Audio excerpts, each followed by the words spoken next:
righteousness and peace. God makes it clear.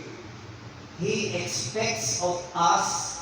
He has shown you, O men, what is good, and what does the Lord require of you, but to do justly, to love mercy, to walk humbly with our God. Kasi sinabing to do justly. Gagawa ka ng mga makatwirang bagay. To love mercy. Mahalin natin ang kahabagan. Sa kalaban, nasabi, show no mercy. Pero sa Panginoong Diyos, to love mercy. Mahalin natin ang kahabagan. Dahil sabi sa Galatians 5, blessed are the merciful, for they shall obtain mercy. Makakatikim ka ng kahabagan kung ikaw mismo ay mahabagin din. You reap what you sow. You sow what you reap. Ganun po ang universal law. Kung ano ang iyong itinanim, nagtanim ka ng kahabagan, ay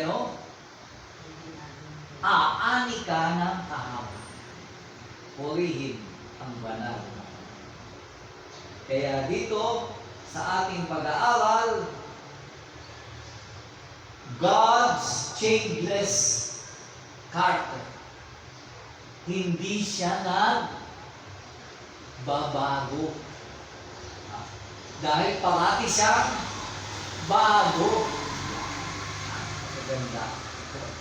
Ang kanyang character ay mahabagin. Sinabi yun kay Moses.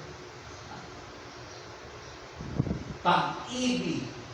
Mahaba ang pasensya. Long-suffering. Ganyan po yan.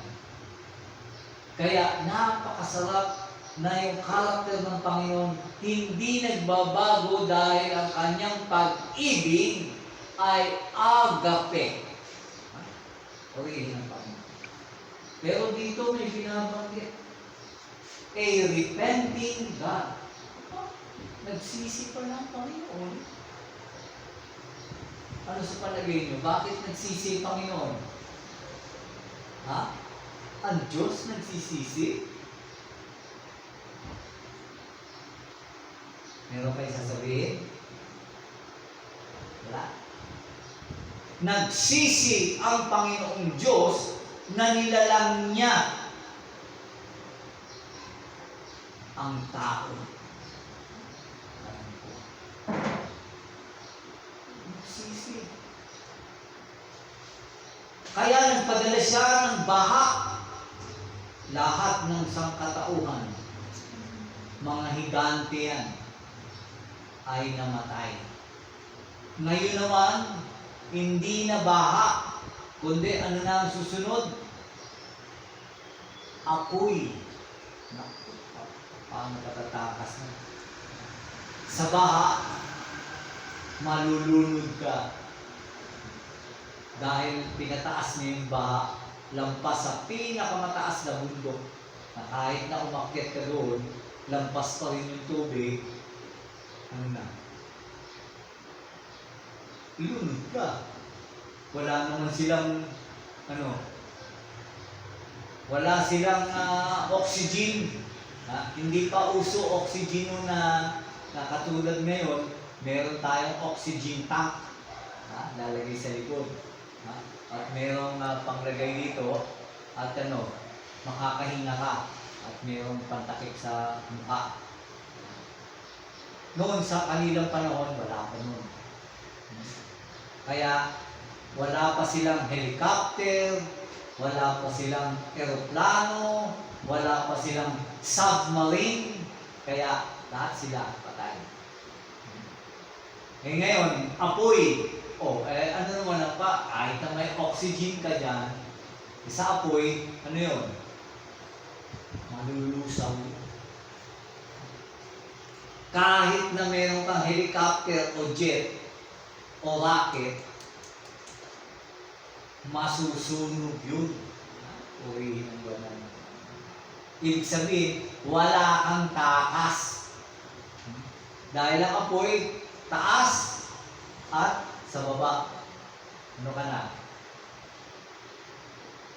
Prito. Wow. Abo. Abo.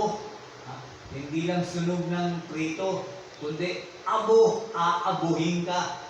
Glory. Bakit? Kasi nakadikit yung kasalanan. Kaya pagka hindi mo siya nilinis ng dugo ng ating banal na Panginoong Diyos na buhay, dugo. Kaya nga siya ay nagpunta dito, nagsakripisyo, at binuwis ang kanyang banal na dugo para tayo malinis. Yung ayaw tumanggap ng paglilinis, nakadikit, sunog kasama ng kasalanan. Nakadikit ang kasalanan. Purihin ang banal.